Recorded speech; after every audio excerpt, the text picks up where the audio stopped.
So let's talk about something that feels like it should be simple, but is actually way more interesting than you think. Is there a real, measurable link between our own personal happiness and living a more sustainable life? We're going to dig into a really fascinating study that completely unravels this connection.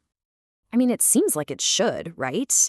The whole idea that doing good for the planet makes us feel good, it's super popular. Most of us just assume that making sustainable choices, consuming less, buying ethically, that it should lead to a greater sense of well-being. But is it really that straightforward? You see, for years, researchers have been scratching their heads over this one. They've seen this positive connection between well-being and sustainable living, but they couldn't pin down exactly how it works. It's been a real puzzle. Does one cause the other, or is there something else going on behind the scenes? Okay, so before we go any further, let's just make sure we're all on the same page with what these terms mean, at least in this study. On one side, you've got sustainable consumption. And this is more than just recycling your cans. It's a whole lifestyle that includes simplifying, choosing sustainable products, and even things like activism. And on the other side, there's well-being, which here means psychological well-being. Stuff like having a purpose in life, growing as a person, and having strong, positive relationships. So, to try and solve this puzzle, the science world basically came up with three main theories. You can think of them as three different suspects in a mystery. Is it a one-way street from sustainability to happiness, the other way around, or is something else pulling the strings for both? All right, theory number one. This one is the most intuitive. It basically says that when you practice sustainable habits, it directly makes you happier. The thinking here is that living in a way that lines up with your deeper values, contributing to something bigger than yourself, well, that's a really meaningful thing to do, and it naturally boosts your sense of purpose and happiness. Theory number two completely flips the script. This one suggests that it's happy, fulfilled people who are just more likely to act sustainably in the first place. When our own psychological needs are met, we have more bandwidth, more mental energy, and a better perspective to focus on huge, big picture issues like the environment. In this version, happiness actually comes first. And then you've got theory number three. This one says, hey, why does it have to be one or the other? Maybe it's a positive feedback loop. Doing sustainable things makes you a bit happier, and being a bit happier gives you the motivation to keep doing those things, creating this amazing upward spiral where each one just fuels the other. So, you've got these three competing ideas. How do you figure out which one is right? Well, a team of researchers set up a longitudinal study. They followed 369 university students for 6 months, tracking both their well-being and their sustainable habits over that time. And doing it this way is really important because it helps you get way closer to understanding what's causing what.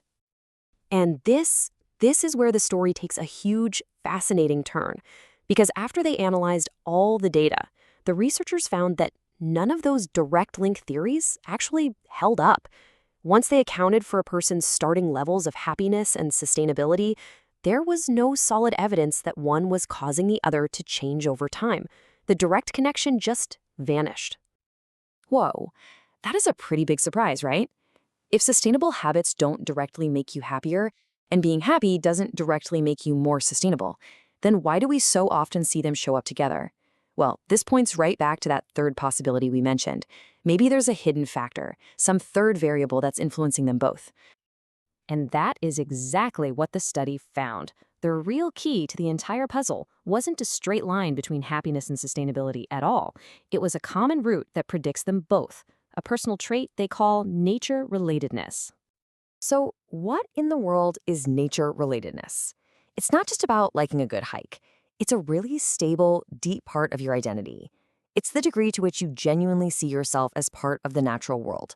This profound, personal sense of connection and understanding that you're part of that bigger system.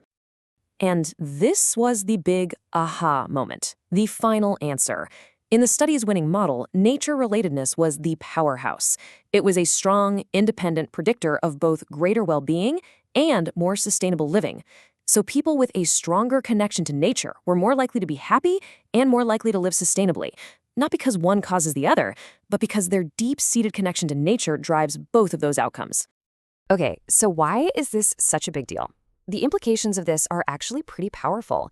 It means that by focusing on strengthening our connection to nature, we can get what the researchers call a double dividend. We can improve human happiness and promote the health of the planet, all at the same time. The authors of the study really said it best here. This isn't just about us as individuals. It's a pathway for whole societies to go after two of their most important goals at once. The focus totally shifts. Instead of just trying to guilt people into being sustainable, we can help people build a connection that naturally grows both personal and ecological health. So, this all leads to some really practical, actionable advice. How do we actually do this? Well, the research points to a few really effective strategies. Just spending time outdoors is huge. So is actively engaging with nature through stuff like discovery games or science. Having role models like parents or teachers who really value nature makes a big difference. And things like practicing meditation outside or starting environmental education at a really young age, they're all proven ways to build up this trait. So, really, the biggest takeaway from all of this is that it's a false choice. We don't have to pick between our own well being and the health of the planet. Instead, by focusing on cultivating a deeper, more meaningful relationship with the natural world, we can create a life where our own happiness and the planet's health grow together, hand in hand. And that really just leaves us with one final thought to reflect on. This research suggests that our connection to nature isn't just a nice to have, it's a fundamental driver of a happy life and a sustainable one. So it's worth asking yourself, how strong is your connection? And what's one thing you could do to make it just a little bit stronger?